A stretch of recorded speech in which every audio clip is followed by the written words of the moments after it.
It's my great pleasure to welcome our speaker, and I turn the word over to you.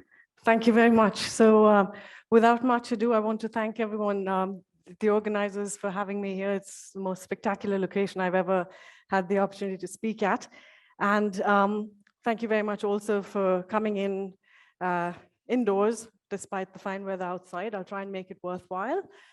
Now, so I'm going to discuss in a very broad sense, I'm going to talk about electrostatics, and I'll try and make the connection to all the solid state and sort of at least your gas phase intuition and thinking. I'm going to sort of go one step further. So Sulio, smuggled chemistry into the conference. I'm going to bring fluids in. So, and with the aim, I think, of imparting hopefully some understanding of how very established concepts, the way we think of textbook electrostatics from physics intuition, how these things can be radically different in the fluid phase.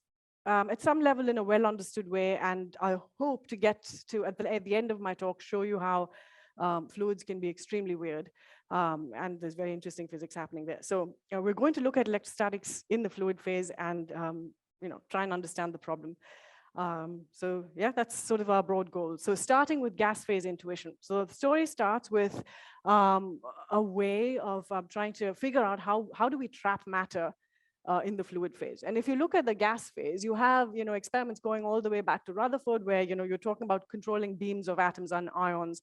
In the gas phase, the traditional thinking has always been apply fields. Why wouldn't we, right? That's how we apply force to matter.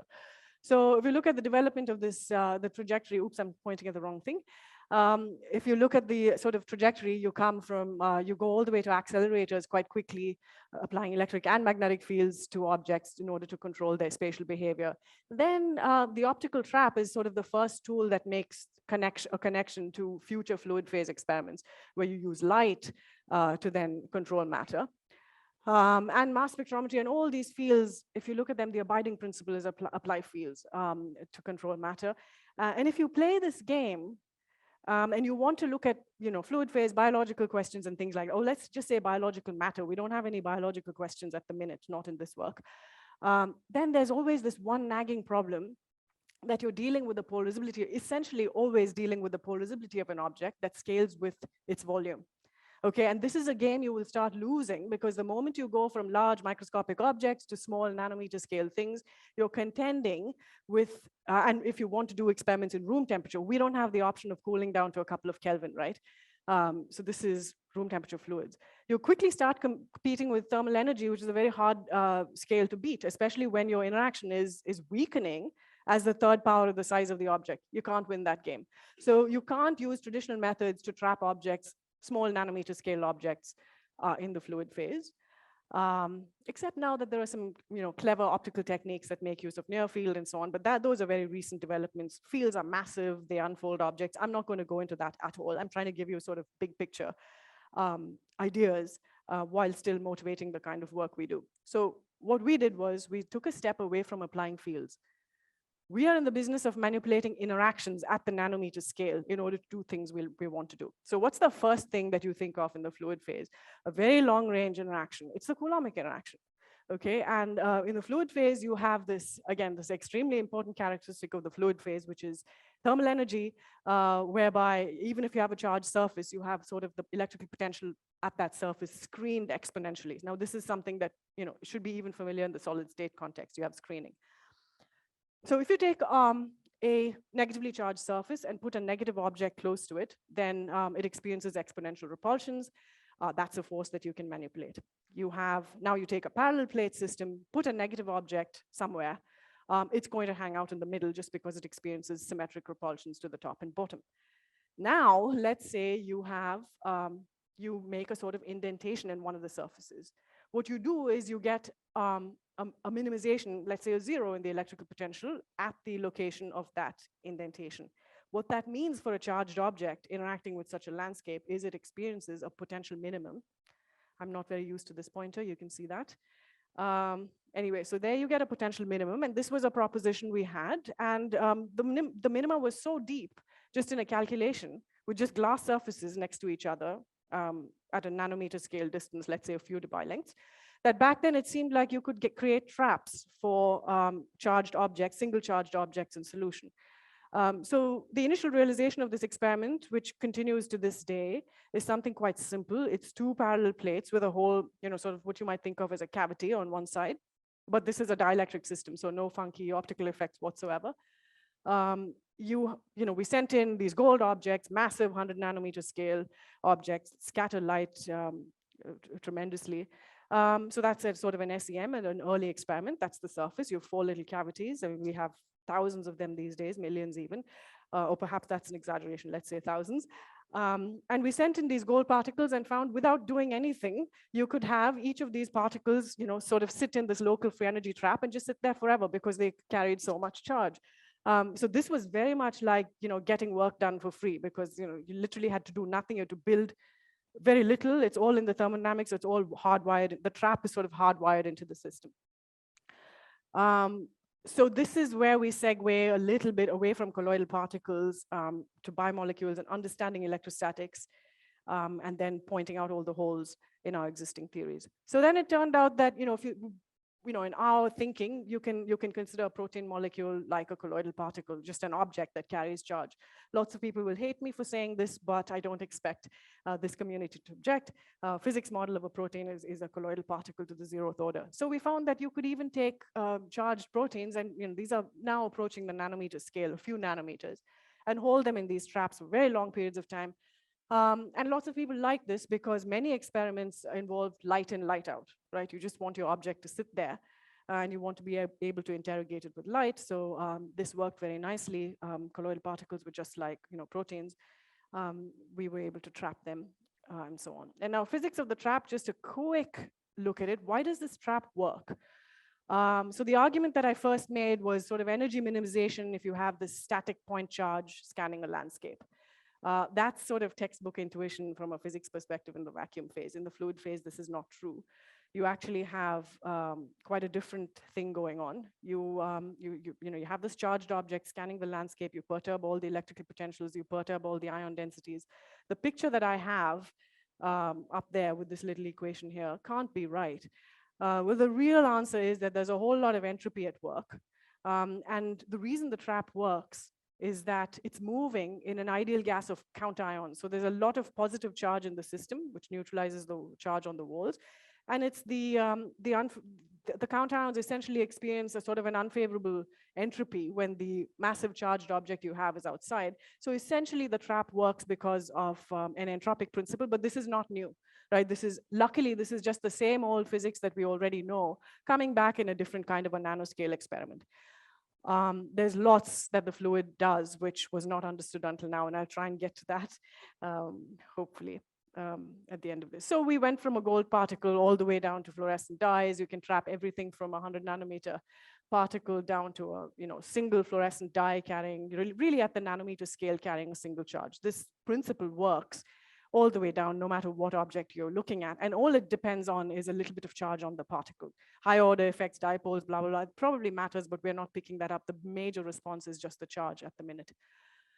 To sort of connect to your physics intuition, I'm just going to throw this question out there. There's an old theorem which says you can't have a field minimum in a static field. So in a distribution of static charges, which is just a restatement of the Poisson equation, right? On the right side, if you have, essentially you can't have minima. If you think about the divergence of potential, you'll see.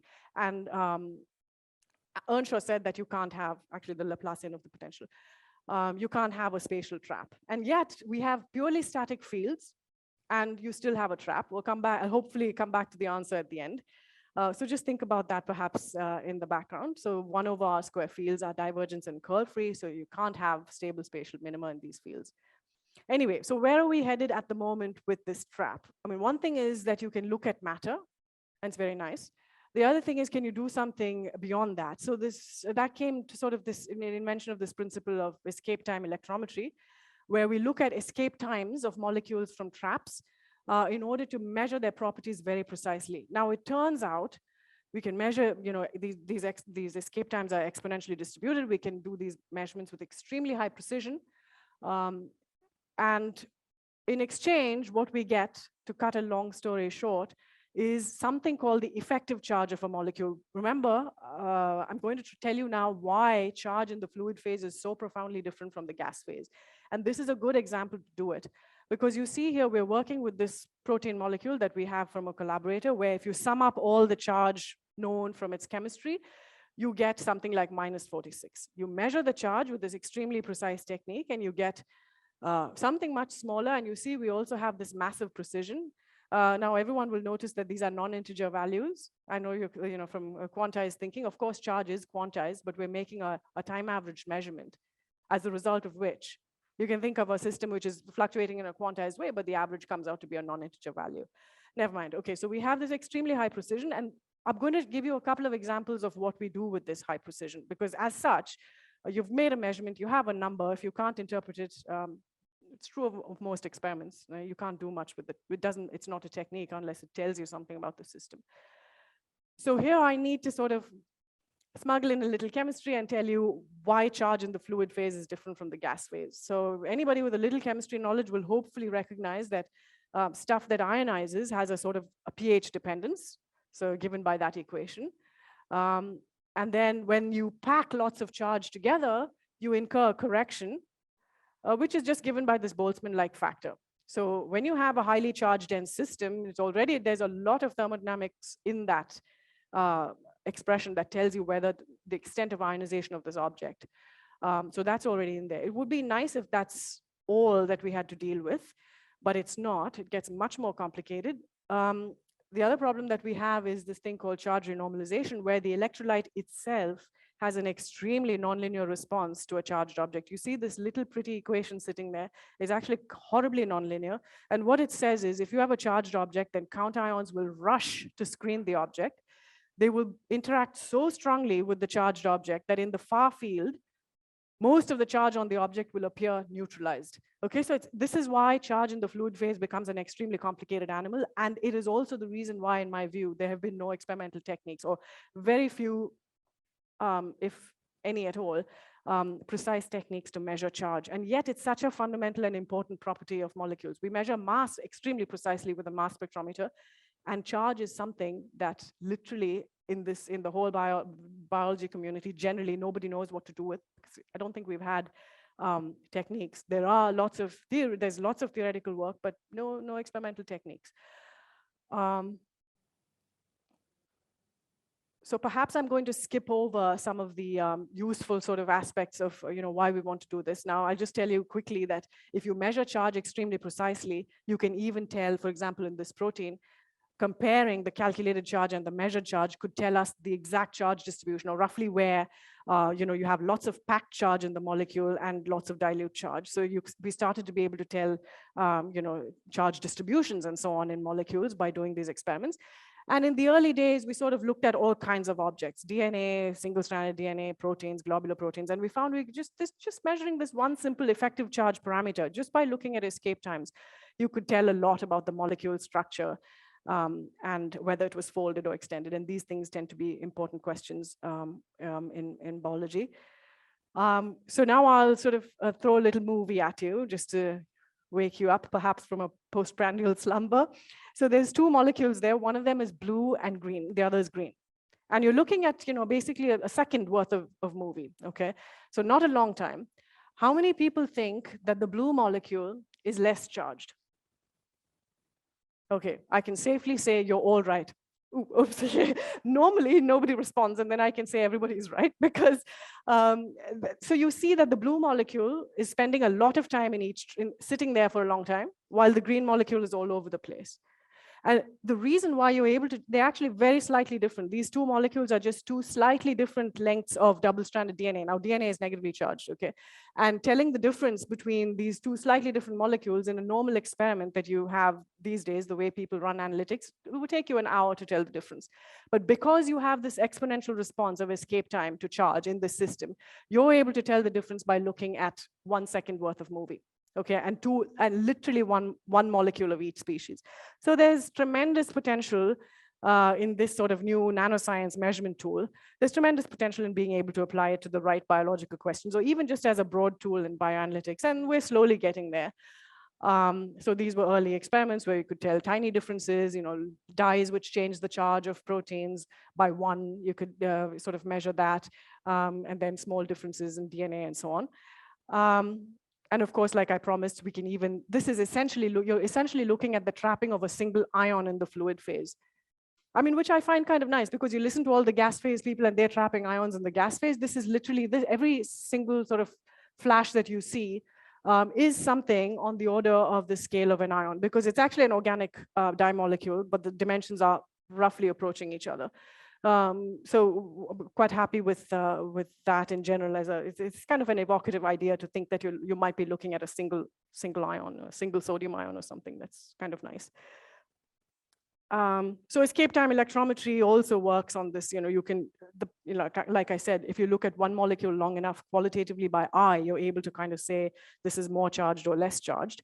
In this case, what we're going to do now is to look at several molecules at the same time. And literally by watching every molecule and what it does, you build up this trajectory. As long as you can average that escape time, you can develop an extremely highly precise.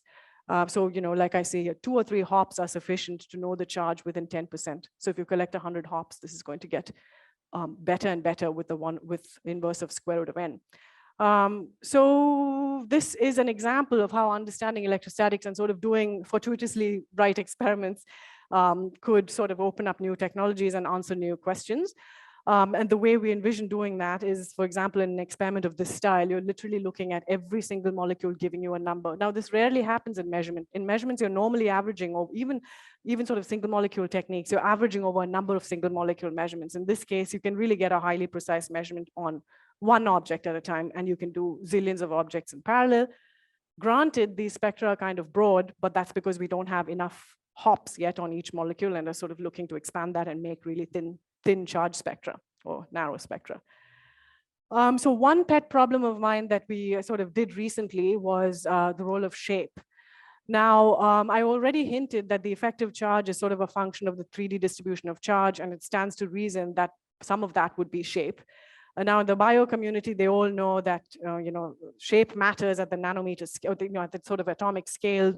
Obviously, proteins and DNA interact, and that idea is well established.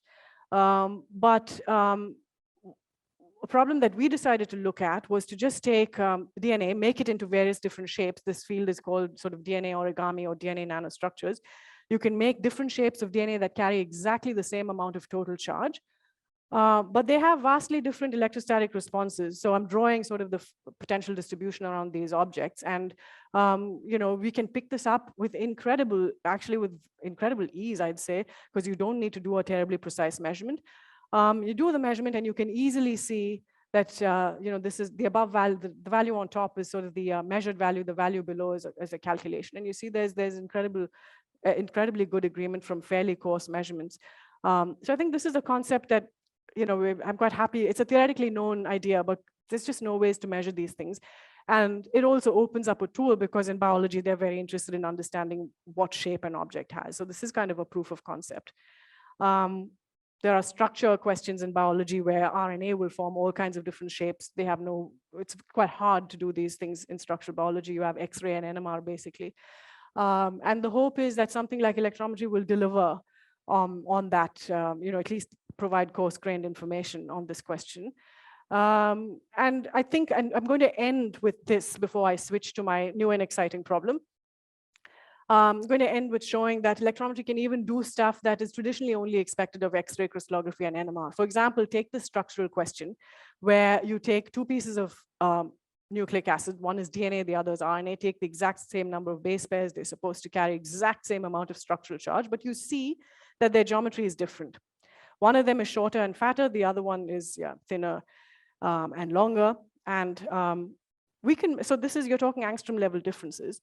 So we set out to look at differences between these 2 forms, which is generally done just with X-rays, so crystallography and NMR. And even in very initial experiments, we could see big differences between the 2 of them, DNA A form and B form, and they agreed very well with the calculated effective charges. So at that point, we said, okay, let's not just seek agreement with theory. Let's actually see if we can measure the structure of DNA using this dinky little, microscopy-based room temperature technique. So the way we think of DNA is kind of the first order physics view of it is a charged cylinder. And we say that, the outside is just a continuum. uniform dielectric constant, smooth ion density. But of course, we all know that close to the interface, stuff gets grainy. You have ions, you have water.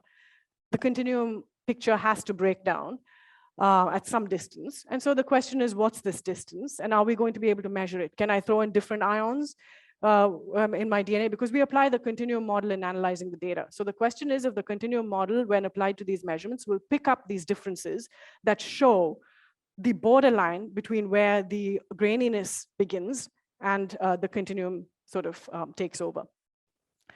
So it's quite a tough experiment if you think about it. So at the modeling level, we model it and said, okay, yeah, I mean, if you want an angstrom worth of difference, if you want to sense an angstrom worth of difference in the structure, let's say from there to there, if you want to see the radius puffing out, then you need, something like 5% sensitivity in your charge measurement. For us, 5% is quite easy now because we do less than 1%. And that experiment looks like this. If the movie plays, like I said, oops, missed that. Okay, it's probably not going to show. But just to motivate the simplicity of these experiments, all you're looking at is a ton of flashes on a microscope. And you can do this now within a minute. You have enough statistics to know the value of charge within let's say 0.1% precision, which is what you need to extract meaningful structural parameters. And you can already see the values that we got out with actually pretty narrow uncertainties if you look at the rise per base pair. So how much does the double helix increase in height per base pair? This is already pretty much exactly bang on, average values from X-ray, mostly studied with X-ray, but also with NMR. So I think my point was, it's more of an academic point. I love it very much, but most people think, well, the DNA problem is solved. But I think my angle on it was showing that just a simple thermal diffusion measurement of molecules in solution in a microscope can give you this kind of structural information. And interestingly, we found we could actually measure the effect of ion size, right? So the largest ion, which is lithium in the fluid phase because of the hydration shell, this gave the largest radius. And there's this, okay, it's slightly noisy data, forgive me for that, but there's no other technique which can do this. Just bear that in mind, that we actually did manage to validate this model, which you will see everywhere in textbooks, of ions sitting at the interface and the Stern layer and all of that. These are, fundamental sort of properties of interfaces that, people in interface science really need. And actually, no, there's not been any work done on molecules on this. And we've actually been able to infer that model. So this is what you will traditionally find for the interface. How does the interface look in a fluid? There will always be this ion not being able to approach within a certain distance. And we actually showed that that's true for molecules. Okay, so now to connect back to nanoscience and then move further on to this bigger ways in which physics in the fluid phase is quite different. So everyone in this room will be familiar with AFM, where you measure a force, from a tip, between a tip and a molecule on a substrate. And this is, sort of a fantastic field. But it is a near field approach where you take a probe extremely close to a molecule and measure forces there. Then there's this other favorite experiment of mine where now those tips have been reduced to, single atoms, single ions, and single molecules, and you can even measure Pauli repulsion and sort of map the electron cloud. This experiment does the opposite. It goes to the far field. Okay, it takes there's an object in a gap, and we're measuring forces or interaction energies in a very large gap. And still, we're able to get this massive sensitivity to the structural properties of the object while being in the far field. So it's slightly counterintuitive. And the reason why it works is because we are looking at an escape time that depends exponentially on a property that reflects the object's geometry. So, okay, so to conclude this bit, back to the question of whether the trap is a violation of Earnshaw's theorem. So thankfully not. There's a simple answer that the right-hand side allows us to get away with. That's a mathematical answer because it does permit a local minimum to occur. And moreover, Earnshaw's theorem was without constraints. Earnshaw was talking about a system where the charges are all fixed and not allowed to move or not subject to any constraints. Whereas the moment you put these charges on, let's say, a line and say you want to minimize free energy, then you can have local minima or states where objects can sort of minimize their free energy and be spatially trapped. So there's a simple answer to why this is not a violation of Earnshaw's theorem. We're outside the remit. Okay, so we are outside Earnshaw's theorem. Okay, and so the final bit, which I'm really excited about, which is about bringing electrostatics to light in a different way, right? I mean, so the one interpretation of this was just doing optical experiments to understand electrostatics. The other bit is, how did these precise measurements allow us to sort of shed new light on this interaction and understand something of fundamental contribution to an electrostatic interaction that has been observed for a very long time but hasn't been understood. How much time do I have left? Oh, brilliant. Okay, so I can slow down and take my time with this. Okay, so there's an old problem called the like charge attraction problem. Everything I've told you until now only relied on your understanding, the stuff that you can believe me when I say like charges repel, because we've all understood that. That's what we've been taught to believe. And that's fine. That's exactly how things work in the gas phase or vacuum. Now, if you look at the literature as far back as the early 1900s, I mean, even people like, Langmuir has, tried to do theory on this problem. People have been seeing that charged particles sometimes counterintuitively will form clusters in solution, or just show behavior that indicates attraction. This is just one set of experiments or that images that I've pulled out from the literature showing what we mean. Repulsive spheres are supposed to, they're just particles, so they're just supposed to hang out quite far away from each other. On the other hand, if there are any attractions, then you will see particles forming little clusters, and I'll show movies of that to give you a real feel of how that looks. So this problem is quite old. Rosalind Franklin has looked at it. They were trying to crystallize viruses and they saw clusters. These are charged particles. They shouldn't be forming clusters. Then in the 90s, there was a big wave of people doing optical measurements trying to understand it. And then some of my own early experiments in these kind of confined systems. It turns out that confined systems are very prone or very sort of predisposed to showing up this behavior because I think the reason is that you just don't have that many states to explore. So if you remove entropy from the system, even small, weak energetic effects will become visible. So for example, in the early days, I had experiments where I was trying to do something else, but would find that DNA, again, terribly negatively charged, would stretch out and align along the walls of, this charged box where it shouldn't be. I mean, by all accounts, it should have repelled. But we would see these attractions and, just turning extremely annoying because these attractions would keep showing up and very strong attractions. And in a context where, the textbooks were telling us you have to see repulsions. So it was clear to me that at some point we'd have to sort this out. Electrometry is great because we're working in a regime where that attractive interaction can be tuned away. But of course, it was going to come back and it kept coming back. So we decided to revisit that problem. So these are our experiments, but like I said, the community was doing these kind of experiments with colloidal particles. And unfortunately, some of those early measurements were being done with, a size regime where these, the experimental conditions were showing up weak attractions. And the problem with this was that everyone said, oh, half KT effects, right? They're so weak and, you can get that from imaging artifacts and so on. So these were attractions, sort of wells in the interaction potential. So that's what I want you to think of as an attraction. Normally, you would expect monotonic repulsion between two charged objects, but here you're seeing this dip. Agreed, this dip is extremely sort of weak. It's very unfortunate because that whole field was sort of thrown away. The whole problem was sort of came under a cloud. Because they said this is all just artifacts, right? There's this constant dialogue between theorists and experimentalists. You go to a theorist with a new thing to analyze, and they're going to say, "Are you sure your experiments are clean?" And I'm not just, running after an artifact.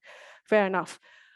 But okay, so because of electrometry, we started revisiting this problem in a much more evocative system, which is colloidal particles. So this is, I apologize, this is no longer the nanometer scale. This is now the micron scale, but it's just a very nice system in which to elucidate the effect. So this is a movie of how this experiment looks.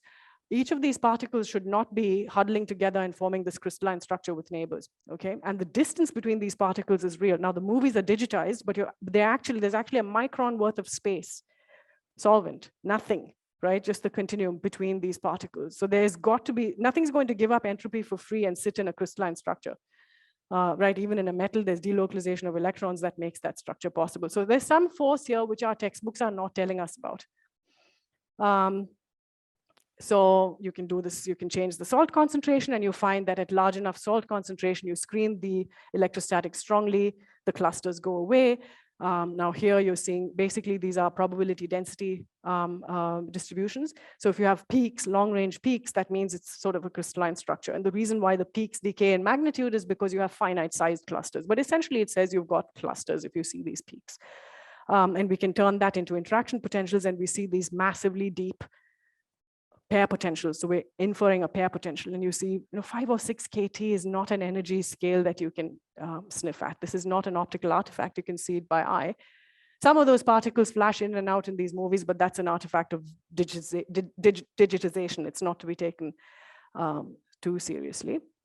And we find that these interaction potentials can be fit or can be understood if you add another term, where B is less than 0. So you have an exponential repulsion and an exponentially decaying attraction. Now, unfortunately, I won't be able to go into the detailed mechanism of the nuts and bolts, but I can tell you, I'll just give you a sort of an overview of why this is happening, because I think for me, it's very important to disseminate this idea, as broadly as I can, because it's quite new, and I think it's, we can't start soon enough. So the theories that we have are not supposed to cannot predict these attractions. And it gets even better. Positive particles won't attract. You do these experiments, so no peaks. Positive particles, they behave repulsively. You can fit the interaction potentials, you get nothing but repulsions, that's expected. So it's quite bad, because not only do you have attractions, but you have a charge asymmetry. Now, again, in your equations, you can't have charge reversal, right? Because we know in the gas phase, this has a Q square in it, the force between two charged objects. In the fluid phase, we expect there to be nothing different. You get the Q square and you get screening. So this is a charge symmetric, you can't have, you have charge reversal symmetry. You can't have one pair of objects attract and the objects of the opposite sign repel. So there's a huge problem here to be understood. And if you go back to the literature, Rosalind Franklin has said, oh, we see these viruses, they're attracting, and then there's a huge lots of, space between the particles. So it's a long range attraction. And even then they say that it must be because of some force operating through the water. Now you can read what you will into it. I mean, everyone blames water when it's something weird, right? And then you just say it's water and you throw it away. But there was a lot of sort of prescience in this statement, because it turns out it is water, and I can tell you exactly how we think this works. Or the solvent, it can be any solvent. So with water, water is a dipole, and intuitively you know that it orients in this fashion at a positive surface. Now at a negative surface, it does the opposite thing. But the big question is, what does molecular water do at an interface with no charge? Intuitively, you would think it spins around, right, isotropically. But actually, because of hydrogen bonding, water prefers to point its hydrogen bonds towards the bulk. It's that simple. What this results in is an offset potential, because the negative oxygen atom is pointing. Now this it's an animation, right? It's not exactly pointing all the way. It's just a tiny preference of the hydrogen bonds to point towards the bulk. You have a small negative potential at a surface that's neutral. So that's a symmetry breaking. The moment you have that, the moment you include this in the picture, everything else falls into place. It turns out that if you now calculate a free energy curve, so if you had no anisotropic behavior, you would get just a potential, electrical potential as a function of charge density. That's a straight line through the origin. But because you have this offset, you end up having and it's negative in water, you end up having a non-monotonic free energy relationship, where basically most systems are weakly negatively charged. So when two charged objects come together, they reduce their charge by a phenomenon called charge regulation. What happens is the water free energy decreases. It just so happens when you calculate this, the magnitude is so large that it can offset the repulsion. Now this has got to be there in any system, regardless of colloidal particles. Molecules will do it, proteins, biomolecules, it's everywhere. So it is a version of sort of, it's a long-range solvation force, which I'm suggesting, which has sort of gone unexplained so far. So we're talking about, if you look at the asymmetry, for example, going from state 1 to state 2, so two particles which are far away at state 1, state 2, then what you have in negative particles is a reduction in free energy due to water. And if you have a positive particle, you have an increase in free energy.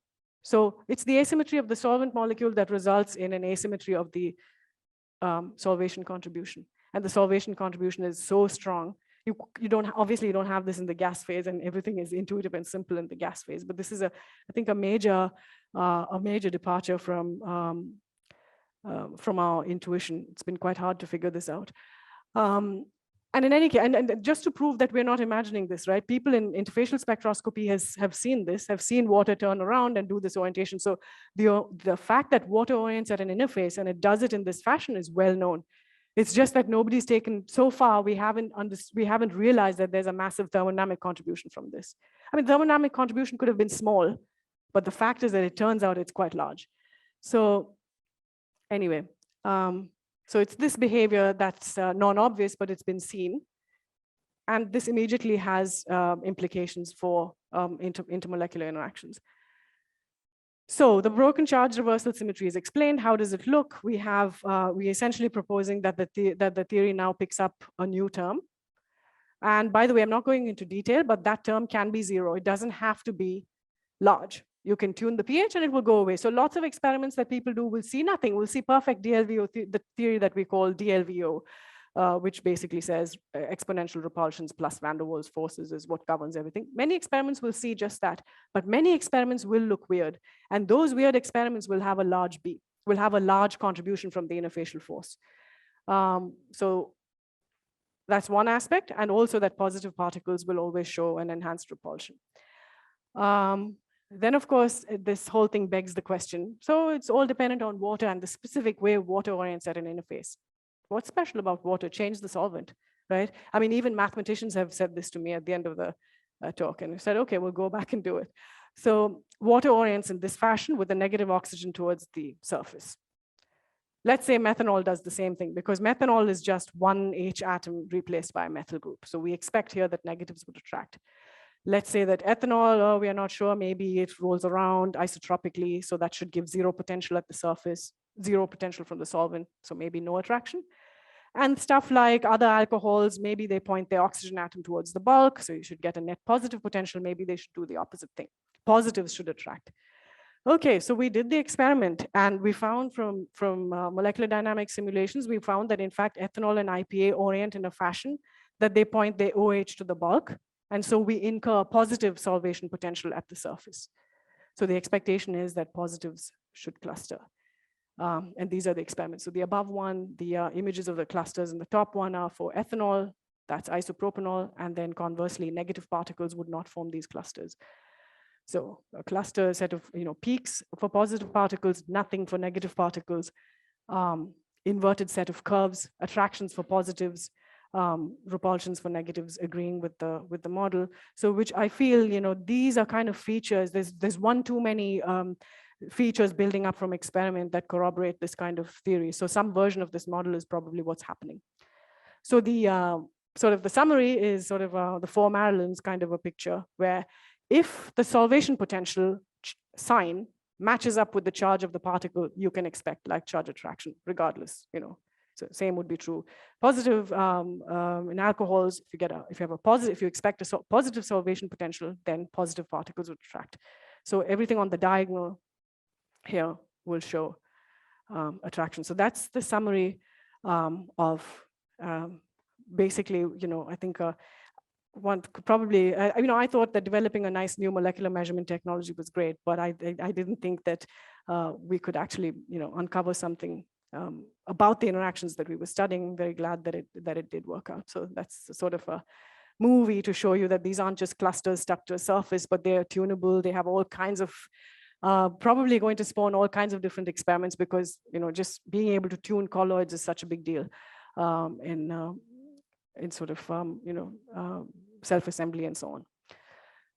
So, okay, so that's essentially in a nutshell all I wanted to talk about. Looks like I've managed to race through the whole thing and still be on time. So electrostatics at the nanoscale, not all that trivial, opening up sort of new measurement technologies and possibly pointing in the direction of new interactions that have gone sort of unnoticed. And of course, I want to thank the sort of a picture of the group that is a little dated, but it's the people that did all the work that I've talked about. and all the funding agencies. And of course, thank you very much for your attention.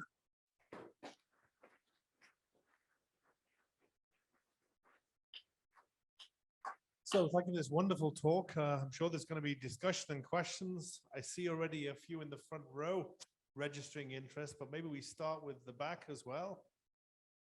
While the back warms up, their questions will go anyway to the front row. Wonderful presentation. I was wondering two questions. Yeah? So you study the escape times. Yeah. Wouldn't it be sufficient also to just look at the fluctuations locally? You are absolutely right. The thing is that we're kind of greedy for accuracy and for precision, in fact. So when you study these fluctuations, you're looking at a linear system because you're looking at essentially a stiffness, and that's quadratic at best, right? Because you measure the stiffness of the trap. So that's a quadratic dependence. So x will, k, whatever kx square is the extent of the potential. That's too weak for our taste. When you study an escape time, you have an exponential dependence on charge, whereas stiffness is a quadratic dependence. So yes, of course, you could do that. And second question, I think for many applications that come to my mind, we would love to change pH. Yeah. But that you have to worry that your trap will also change surface charge at the same time. So is there anything you could do about Yes, that? in fact, that is true, absolutely. In fact, we don't like silicon oxide much because it changes. So one thing is to make the trap surfaces out of something that has a highly acidic surface like sulfonate. The other thing is to use a calibration molecule. In fact, these days we just use the calibration molecule because something like DNA won't change its charge because highly acidic. And it reads out the electrical potential due to your surface. So that can be solved quite readily. So you calibrate your potential for each experiment. Yeah. Just before we go to the second front row, the back are warming up their questions. Yeah, so I'm just waiting for the person who wants to ask the question. There is somebody here. One quick question. So beautiful talk. Thank you. So these long-range interactions between these colloidal particles, right? So you know that there was this whole surface force apparatus, long-range interactions with hydrophobic interaction. Now, one argument that I think is very hard to refute in these long-range interactions is that anything in water decays with 3 angstroms, right? Any orientational correlation decays with 3 angstroms. So, I mean, if things get exponentially screened after 3 angstroms, how do you get a long-range interaction, even if you have large energies? I thank you for this question because it hits at the core of what I try to motivate, because this is something that's very hard to get across. I'll try. Again, this format may not be the best because I might need to draw on things. So you're right. The short-range hydration force looks at really sort of, water molecules bumping against each other. We're comfortable with that.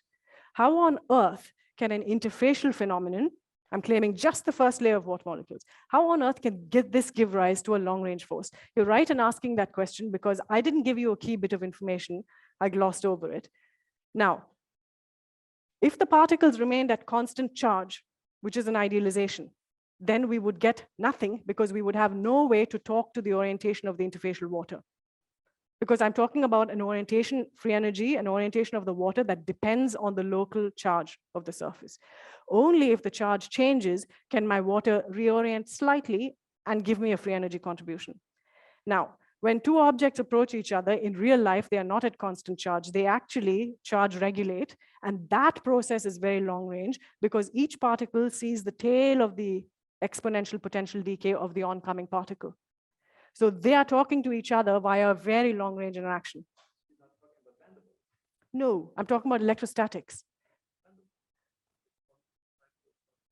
We're not talking about dipoles, we're talking about electrical potential. So this is a coffee break. I think so. I think so. It was a quick question. We can do another one, but it was actually the same question. It was so the same. we can discuss in the coffee. We'll have a little group so chat. I see a huddle at Yeah, coffee break yeah. and